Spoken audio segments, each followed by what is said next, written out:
Yesus kan Msalabani ni tieso kumaler aura machango tuo Chiteri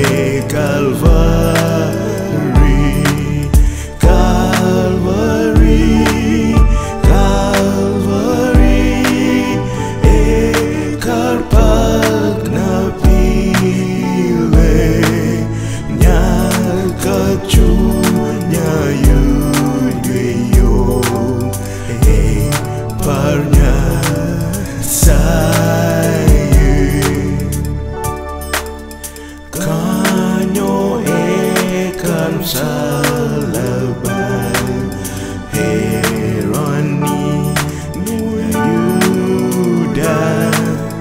analwo tuining mon ni menya gileni Calvary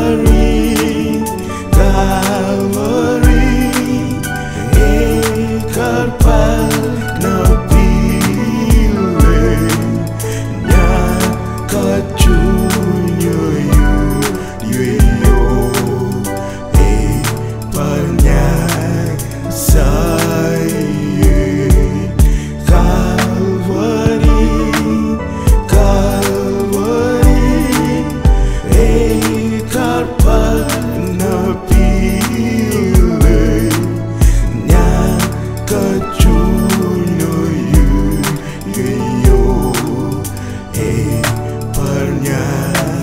Saya